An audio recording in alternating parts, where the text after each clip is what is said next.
Hello and welcome to I Want to Grow, and I Want to Grow is all about that, right? We all want to grow. But this week is something special because we're celebrating 90 years of the British Council. And if you possibly you haven't heard about them, but let me tell you, they are creating ripples that's turned into waves on a global basis. They've been in Qatar now since 1972, and boy, there's some ripples that they've created here. Today we have a special guest with us. We've got Khalifa. Khalifa, welcome to the podcast. Thank you. Please introduce yourself and tell us what you do. Thanks for having me today, and I'm surprised, British Council is here since 1972, you said? Yeah, of course. Amazing. Okay, my name is Khalifa Al Yafei. I'm currently the CEO of Qatar Finance and Business Academy. I've graduated from University of Leeds back in 2011 with a bachelor's in chemical engineering. And then I did career shift into education. After that, worked a couple of years in Qatar Foundation, and then I did my master's in career counseling at Penn State University, where I spent 2 years there, and worked also for 1 year in the Career Services Center for 600 hours at Penn State University. After that, I came back again to Doha and worked a couple of years at Sadra Medicine, and then moved to Northumbria University, which is part of Qatar Finance and Business Academy. I worked there as Director of Student Affairs and also a lecturer of Employability and Career Planning module for Year 3 students. And then just recently I've been appointed as the CEO of Qatar Finance and Business Academy. Wanted just to share that I have just completed my PhD last week. Congratulations. So, thank you. I have defended my thesis last week at Lancaster University, which is also another British university. Leeds University. That's where you were educated. Correct. Yes. My bachelor's and my undergrad was at the University of Leeds. Are you a supporter of the football team?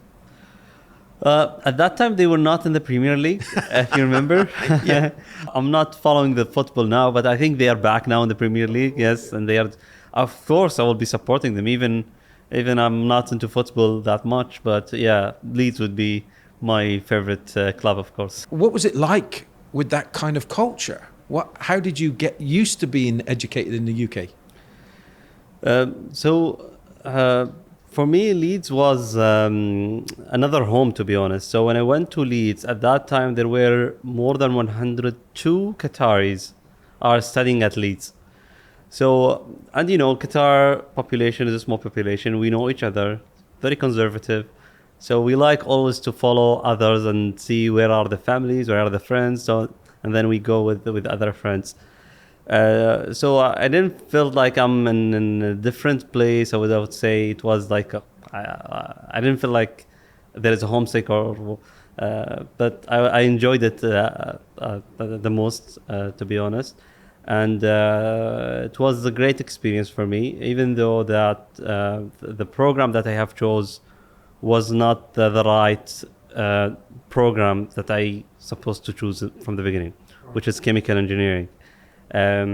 However, I did change my career later on after I finished. The overall experience was great. Leeds, I always remember their slogan, Leeds, live it, love it. Yeah. So, yes.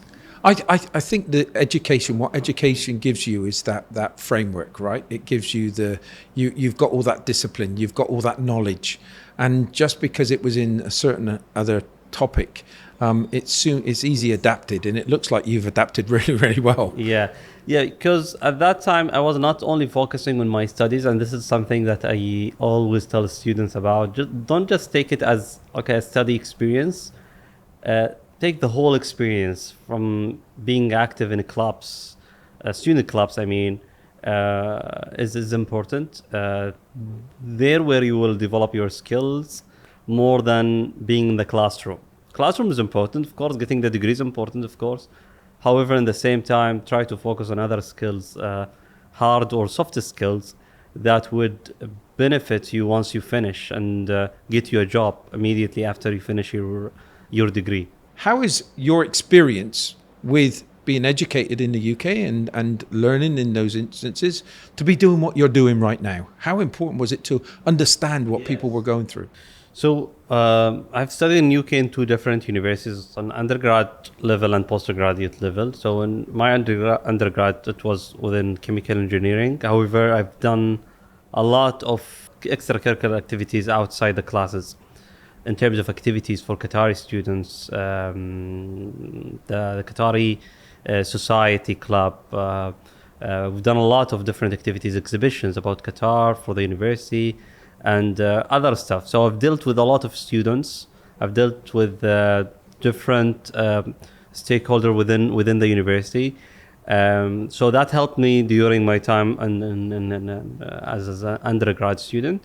And then, as I mentioned, I've done my PhD in higher education at Lancaster University, where I did a lot of research about transnational higher education or international education, which means universities that comes from one country to another country. As an example, Northumbria University. So it helped me a lot, since this is very relevant to what I'm doing right now. I'm head of a UK university or British university here in Qatar, Northumbria University. I've done a lot of research about this area specifically, and I've done a lot of also activities and programs for students when I was there in the UK. So I think that helped me a lot and develop my character as a person who likes to be around people and also likes education and helping others.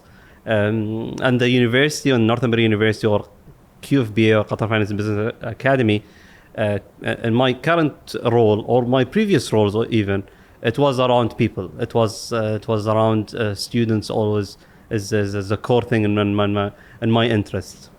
And let's go on to why we're here today, to celebrate the British Council. How has the British Council had a role in your life? And I know you're a board member of the Alumni, so it's going to be good to hear what they did for you. I think my interaction with the British Council started back when I was in middle school. Wow. Yes.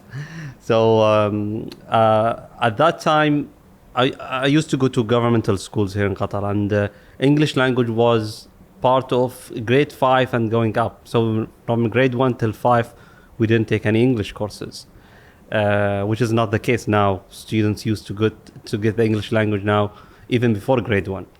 At that time, it used to start at the grade 5. And was very basic English at the grade 5 and grade 6. At that time, my father, even though he's not, he don't speak English, but he noticed that, okay, we need to focus on English language if we, for example, wants you to study abroad. So I joined the British Council for a couple of courses at that time after school. It was very helpful, but it was also challenging for me to learn another language at later age, it's not from, I would say, from grade 1. I attended a couple of courses, and then I stopped, but I went back again in 2005 or 2006 because I was looking into going abroad to study in UK. And as you know, IELTS is one of the main requirements in all the universities till this day. It's a requirement that you should have. So I used to do the IELTS course preparation at the British Council again, and then I've done the IELTS for 3 times, I guess. And the first 2 times I got 4.5 and then 5. And the last one was 5.5 when I celebrated, because I knew that, okay, once I get the 5.5, my high school percentage is good, then I will get the scholarship from the government. So it was great, but I got the IELTS after maybe 6 months from joining the IELTS preparation course. Yeah, and I suppose that must be a great foundation for you. Yes, of course. Yeah. Since like they teach you the technique, so I remember that till now. They were telling us it's about the technique of doing the IELTS. It's not about just the language. Someone who has the language or English language, however, he's not aware of the IELTS exam sections, he might not pass, even if his English language is good. It's about the technique and how to do each section. So, for example, in reading, you have 3 paragraphs and then you have question and answers. You need to know how to do skimming and scanning of specific words, and then go and check those words and then answer the question. Same thing for writing. There are a couple of techniques that you need to focus on, which help in getting a better score. Yeah. And looking back on that time, I suppose that was really great advice, because it's going to stay with you for quite some time now when preparation for anything. Yes. I remember that from that day. So this was my experience with British Council. And then when I came back to Qatar, I've joined the Alumni network at that time, and used to go to some of the events and programs that the British Council used to do for alumni, UK alumni. It's always good to network with others and to reconnect with other colleagues who have graduated from UK. In 2018, when I joined Northumbria University, I received this message from British Council to join them as to apply to be a board member at the British Council, and as an alumni board member. And that was successful. I got that role for a couple of years at the British Council. That's a huge honor, right? Yes. Yeah. They must have thought a lot of you. They must have thought. And what did you have to do within that? So the board consisted of maybe 12 or 13 members from UK graduates coming from different sectors. I was from education. We were 2 from education actually, and there were others from different sectors in the country, nationals and non-nationals. Some of them they were like in senior roles at that time. So our role was to set some maybe some guidelines, or set some initiatives or suggestions for the British Council in doing some programs for alumni, and how to activate the alumni network here in Qatar. And I remember there were some challenges at the beginning where the attendance of some of the programs were not high. So we have done a couple of engagement activities, try to update our contact list, and then at that time we have started the alumni awards also here in Qatar. So all that has activated the alumni network, and also our suggestions of what the community is looking for.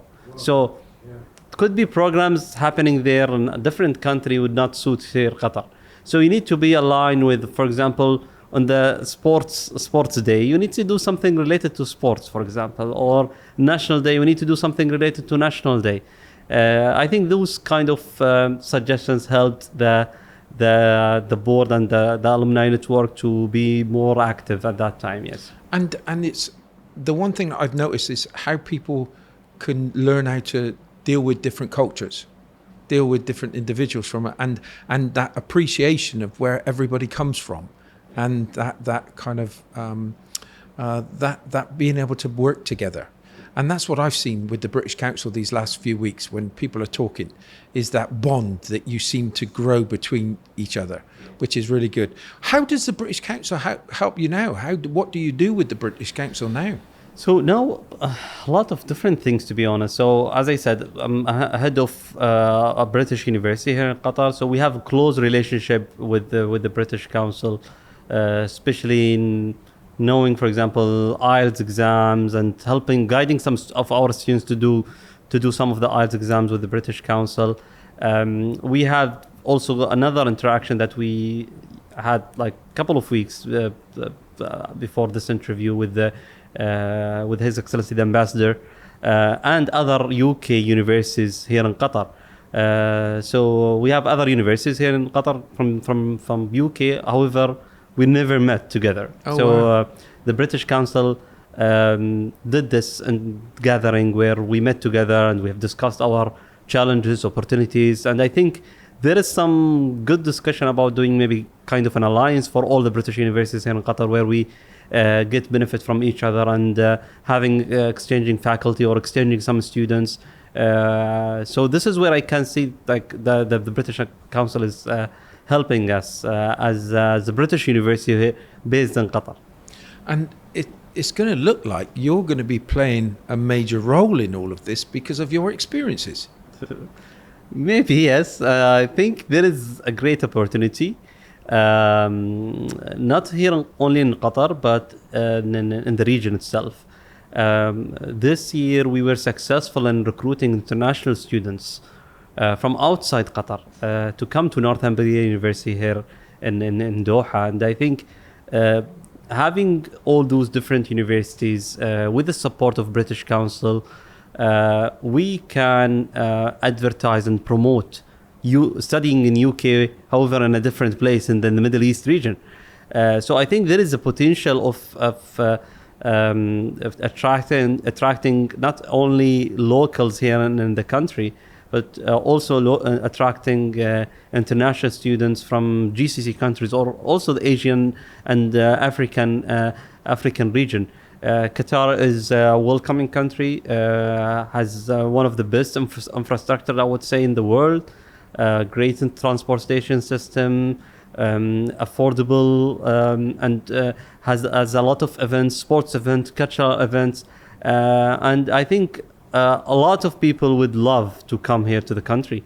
It needs kind of maybe promotion, and I think British Council would play British Council and the embassy here in Qatar would play a big role in this. I think that the one thing that I like about it is how you're all coming together as a team.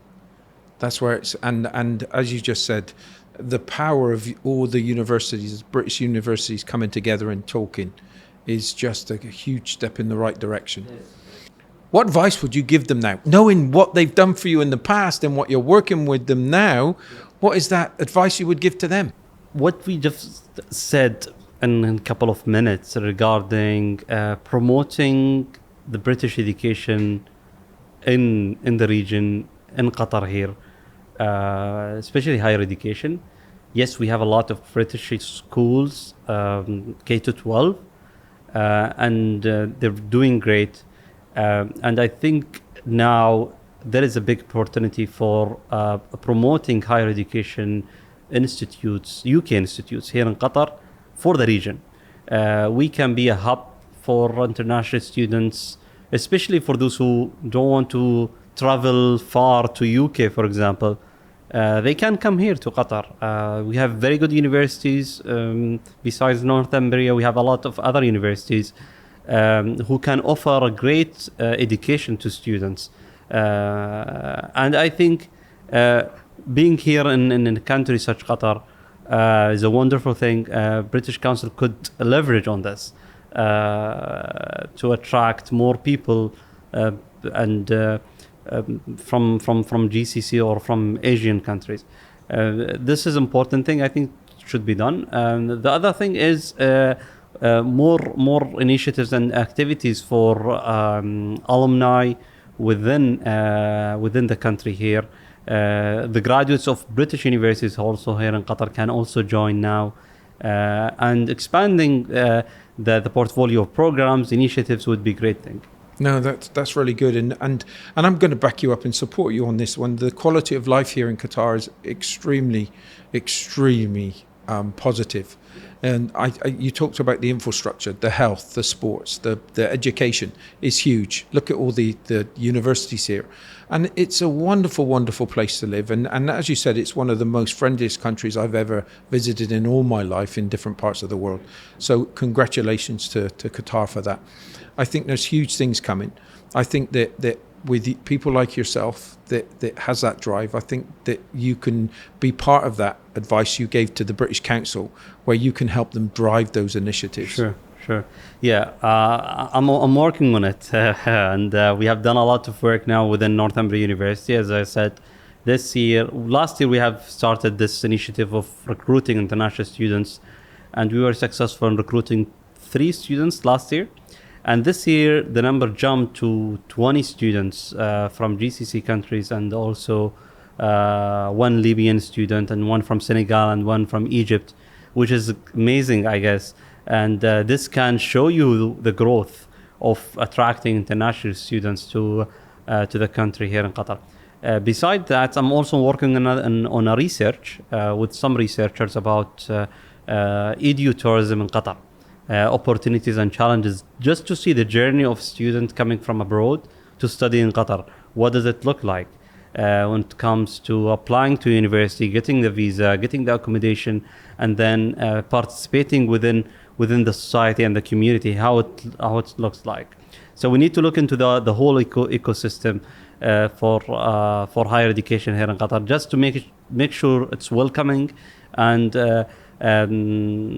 help also other institutions, and help also the ministry in taking some decisions, or taking some doing some policies that would help attracting more international students from the region to Qatar to study in a UK education. Khalifa, I've got to say, for a young man and for his education and his pathway to get to this stage where you are, I give you full credit, because you're not actually just thinking about yourself. You're thinking about others, and you're thinking about the future of Qatar and the way that you could change lives with bringing people here to enjoy Qatar. Congratulations on that. You really do. Thanks for considering me as a young man. So thank you for this. And I think any successful story would happen for any UK university or any other university here in Qatar. It's a win for us all. It's not about Khalifa, or it's about Northumbria, for example, but it's about the country itself, Qatar, which is the main goal for me, is to help the country in different ways. Each one of us could help from his position. So this is where I see this. I take full credit, because you've learned from experience, and now you want to go that extra mile again. So congratulations, and thank you so much for. I've got one. I'm rushing now. I've got one question, and it's the hardest question I'm going to ask you today. Is what one word can you best describe the British Council? One word only. One word. I would say quality. And I mean this. Once you say British Council, gives you the quality of programs, quality of English language, quality of training, quality of having helping others to bridge to work, or to bridge to education, or to bridge to networking. So this is where I don't know, this word came to my mind. And I can't finish this podcast on a better note. Thank you so much indeed for coming to share with us today. Thank you. Thanks for having me. Thank you so much indeed.